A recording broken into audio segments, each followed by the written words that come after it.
Hi, I'm Don Abel at Abel Wellness again. I'm coming to you. We're going to be running over a workout that we kind of not a step up, but another workout that we previously did from the other day. We're going to need a ball, and you call it a Casa ball or toy ball, and a overball, which you can deflate on this one. And then I would recommend you have a couple towels or blankets or something you can bolster up. You can sit on if you need to have a chair a little bit higher for yourself. If you don't need them, we'll be there if you do. So the first thing we're going to start with is taking the overball. And I like to, it doesn't have to be totally blown up, but just, you can have it be a little squishy. We're going to put that right into the mid-back. So we put that right into the mid-back area between the shoulder blades. And we'll get that into the chair. And then obviously we can put some hand weights in our hands, but starting off with this is weights of your arms will be fine. We're going to sit nice and tall onto the sit bones, drawing again the solar plexus in, the belly button into the spine. We keep that constant pulling in and nice upright posture. And then we have the shoulders are going to be heavy, shoulder blades slipping into the imaginary back pockets. And then from there, we're going to lift the arms right up from our sides, palms facing towards each other, and we lift up without raising the shoulder blade or the shoulder girdle. We lower the arms back down, keeping everything heavy, but yet light at the same time. We lift the arms up and we lower the arms back down using the breath. So we can maybe inhale on the way up, exhale on the way down. In through the nose, exhale out through the mouth. The repetitions can be anywhere from 6 to 8 times. We're going to probably use about 6 of these for the first one. And then we're going to move right into the next position here. So the next thing is I'm going to raise my arms back up. And then from here, I'm going to open the arms out to my T position. And then I'm going to think of closing doors. So 2 doors closing and then open. I'm going to think of my spine kind of like the door frame with the hinges of the door. And the doors open and close. I open the doors. We're keeping equal pressure to both sides. The sit bones are equally weighted. And still keeping that solar plexus drawn into the mid-back. Return. The neck is long, apples on the head. Almost feel like I'm levitating out of the chair, not collapsing into it. And closing back in. And you can actually increase the tension by activating the muscles in your body. You can create more tension and actually feel like you're closing something. Or you can lighten it up. The next thing from here, we bend the arms upward into that right angle 90-degree position. Palms face each other. Shoulders are heavy. And again, we haven't lost any type of postural position that we're in. We open the arms out to our W. If you look at my arms in my head, I make the letter W. And then I close my arms back in. It's a little bit shorter lever length. We want to think of we're opening from the shoulder blade, spine to shoulder blade, and then out to the elbow. So we want to make sure that when we're doing that the elbows are not leading behind us and the hands stay in front. Everything should stay in unison together as we move this back and forth. So everybody's going to have sometimes limitations on one shoulder that doesn't go back as far as the other. So just be aware of that, not to force it. And again, utilizing the breath. So we inhale as we go out through the nose, and we exhale through the mouth as we come back. So the next thing we do, we open the arms back out, and we pause right here. We tilt the arms forward, so the palms go down. It's almost like they're resting on a countertop. From here, we shoot the arms out towards the front. At the same time, we're reaching into the ball, and we keep that reaching into the ball as we draw the elbow. So think of like little drawstrings or like bungees attached to the elbows behind you against the wall that's in the back of you. So we reach out with the arms. We come back in. Reach out with the arms. But as we reach out with the arms, we're pulling in. And as we pull in, we're reaching out. So you can create opposition the entire time you're doing this. And last time as we go back. Now we're going to hold right here. We're going to take our arms back up to the W. And then we're going to tilt the arms forward again. We take them back up. We tilt back forward. And back up again. And back forward. And again, make sure we're breathing because that's a big part of what we do. Movement is initiated from breathing. Not the other way around. We don't move to breathe, we breathe to move. Arms go down and back up. So this time we bring the arms up and hold them here. We bring the arms forward. We probably need to take a relaxation point for a minute. So the last thing I want you to do is the palms are going to face each other, elbows are going to be in the front, and we're going to just externally rotate out. So this is going to hit that rotator cuff in the shoulder as you go out and then come back in. We open out again, 2, and back in. So I can open further out if I let my elbows go out, but that's not going to initiate into this area of my shoulder and return. So as my shoulder loosens up, I might be able to take it a little bit further and out. We're still drawing the navel in, and this is reaching into that ball right here. We're going to make sure the ribs are not flared out to the front. Hold in and return. So you're getting a lot of core structural stability and work as you're doing this. Obviously, don't forget to put a smile on your face while you're doing this. Okay? So you don't want to look like a robot. It's okay if you're doing this by yourself. You can look like what you want, but a smile will help. Okay? So again, the arm goes out, arms go out, and then you'll come back in. So from there, we're going to lower the arms down. We're going to shake that out for a moment. We still keep the ball back here. We're going to draw this in. And so now we're going to work on a little bit of trunk mobility movement. So the first thing we're going to do is we're going to arch over and back. So I want you to think of the ribs from here. They're going to go over the ball, and you're going to basically peek over the ball and get a little bit of an extension. Okay, we're not losing the sit bones. We're still grounding that pelvis. And then from here, we're going to think of the ribs now rolling back over and down to the front of our hips as we bring ourselves back up. So even though we're getting this movement here, we are also getting a little bit of abdominal work. Who's feeling it? So we go back and return. So it doesn't have to be large, it doesn't have to be gigantic. The arms can be relaxed as you do that. Some people feel more comfortable folding their arms. So, you can choose a comfortable position. Again, you don't want to create tension in another area of your body when you're working a particular spot. We go back and return. So the amount of repetitions, again, of all this stuff that we do can be anywhere from 6 to 8 repetitions. A lot of repetitions is great, but to some degree, but actually slower, more control, and fewer reps is going to give you more bang for your buck if you do it that way. Okay, so slowing things down is going to make you more aware of what's going on in your body. Going fast is going to get you closer and quicker to the train wreck. Okay, so we always say that car crashes down the road. If you fast you go, you get there.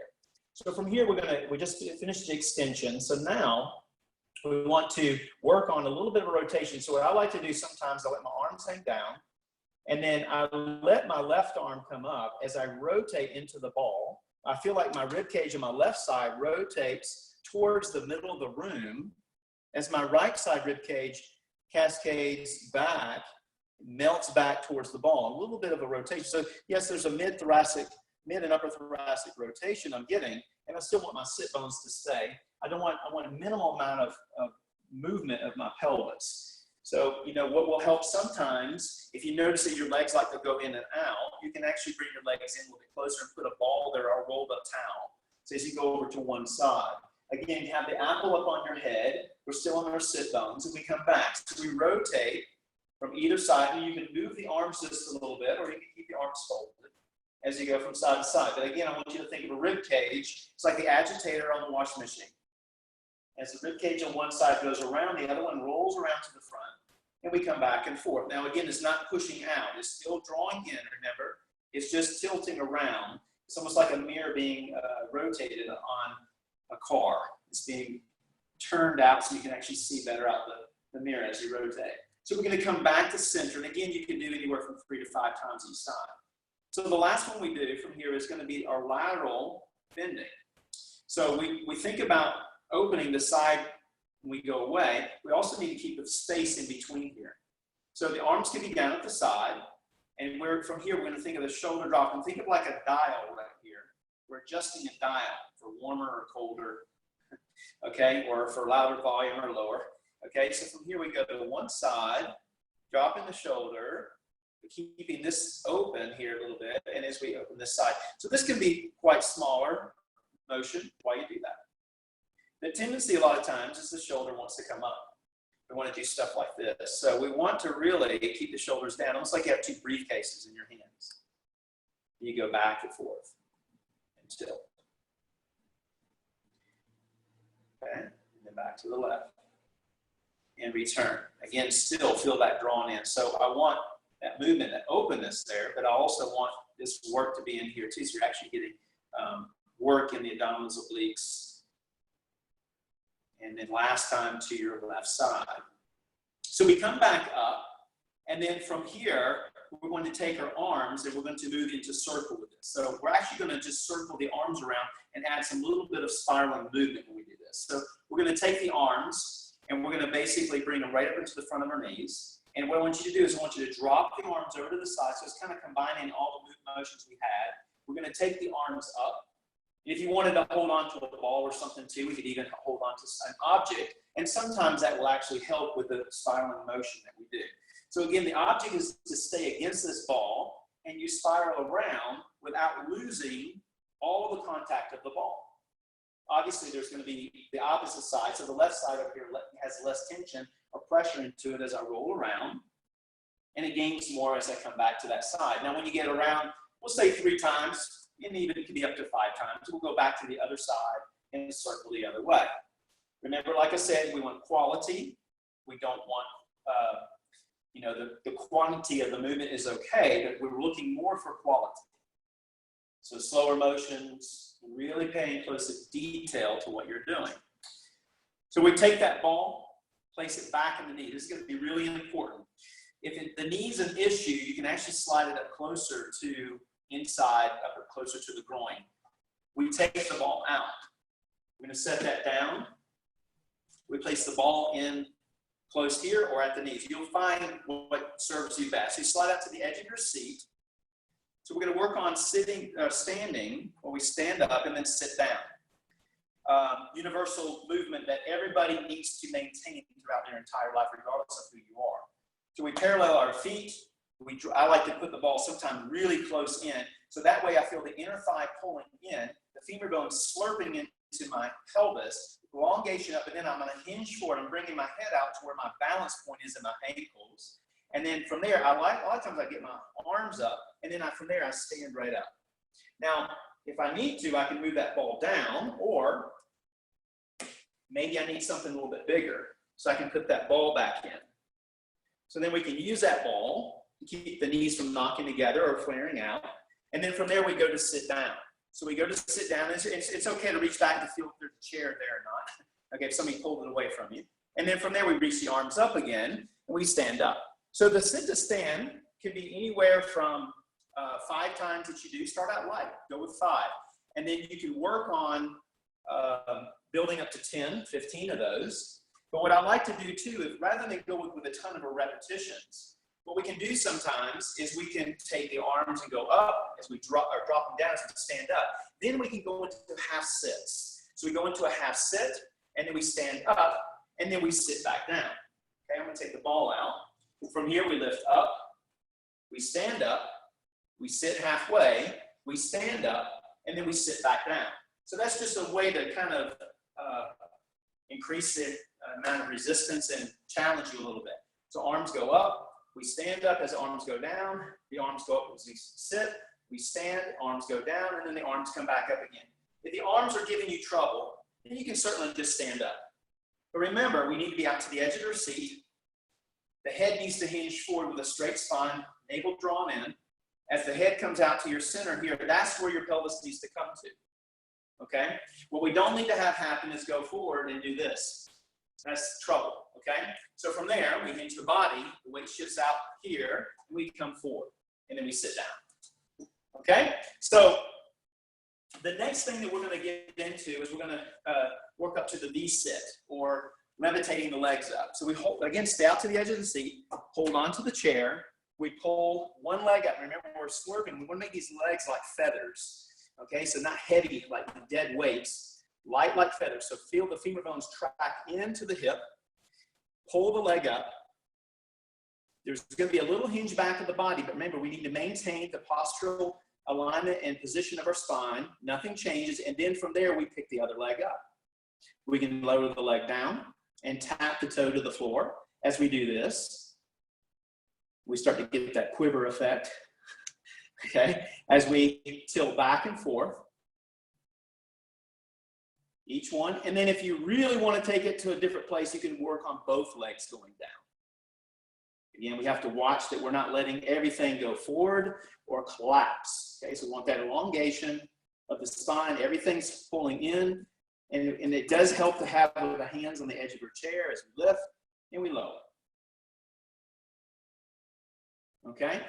So then we place those down. So anywhere from 5 to 10 of those is plenty, especially if you do them slow. All right, so the next thing that we do is we stand up. We're going to turn around. We're going to take our fold-out chair or chair that you're using, and we're going to move it back just a little bit. I would recommend you definitely have it on something that the chair is not going to slide. A good mat is really good. It's a non-stick. You could even use, if you find that the chair's sliding on you a lot, this stuff is that drawer matting that you can get in Walmart, Kmart, anywhere has that. You put in your drawer liners, and that stuff works great underneath your chair from slipping, okay? It can even work well for your feet, your hands if you need it, and even up in your chair, okay? So to give you an example here, we can take that matting and put down on here. So that's a sticky, makes the chair a lot stickier if your hands are slippery, if you add some lotion on your hands. We're going to go into this modified kind of downward dog. Again, we still need to be drawing the navel up, anchoring the feet, slight bend in the knees, reaching those sit bones outward but upward, and like they're hooking over, say, a clothesline. And then from here, we're going to go into that position where we're doing a plank to rehinge to the hips and the shoulders, and we come right into our plank. So we hold right here. We want to make sure we don't lift the head up because we're breaking the rose off the stem. So we want to make sure the head stays down. Think of the Adam's apple into the back of the neck, and the brain shifting into the back of the skull. Okay? And then from here, we shift backwards. We set the heels down, and we go back into that modified downward dog with the chair. And again, you can hold there for a few cycles of breath. My recommendation is you go forward and do, say, 3 to 5 of these. Starting off, you can hold the plank for, say, a couple breath cycles, 2 to 3 breath cycles. And you could even go longer, up to 10 cycles of breath, holding the plank. And then obviously holding the same way when you come back here. Okay, so we can play around with that 3 to 5 times, holding 3 to 5 cycles of breath, and you can increase the repetitions as you do that and the amount of time that you are holding it for. So the next thing we do is we sit back down to finish up. We take our arm, we plant here, we take this arm off, and we reach it over to the opposite leg. As we grab over to the opposite leg, we reach towards the floor, and then from there, if you're going to give me a stretch, stay there. Okay? You can look out towards your left, through the armpit, and open up. We can come back, take that arm up from up the back, equal the weight into the sides. Again, bend the knees slightly if you need to. Try not to hyperextend your knees. And then from there, we take the arm back around. Place that hand back up, take the other hand off, come over to your right side. We can grab a hold. This could even be higher. I've got monkey arms for my height, so my hands arms are a lot longer, so I can reach way down there a lot of times. But if your arm's a little bit shorter, you can actually go up onto your outside of your calf there. So then from there, we pull, we rotate. We come back in. So again, the cycle of breath, you're going to hold it. It can be anywhere from 3 to 5 cycles of breath. Take the hand back up, that you just reached across with. Go thumb up the back. And then from there, you can do a little rotation, or you can just stay into that position and relax. That next shoulder girdle will open up. Take a couple cycles of breath, 3 or 4 cycles of breath. So bring the arm out, bring the hand up. And then from here, what I want you to do is just bring the hands out. You're going to bend the knees. You're going to let the hands come down to the floor. This is good for balance. And then from here, we're going to start to lift up. So I want you to think of stacking blocks to where they're stacked up in a column high. So we start to roll up from the pelvis. So we want to bring the lumbar over the pelvis, the mid-back over lumbar, upper back over mid-back, shoulders, neck, and then head comes up, and adjust your wardrobe. Okay, so Then you can sit back down. This is the towels I was talking about. If you need a surface a lot higher, if the chair is too low, you can get that higher up. See, that boosts me up a few inches, okay? So you can pick and choose for the bolstering or not use it at all. Again, I'm Donnie Abel from Abel Wellness. Thank you so much for joining us, and look out for the next video we have coming towards your way, which is the release work. Take care.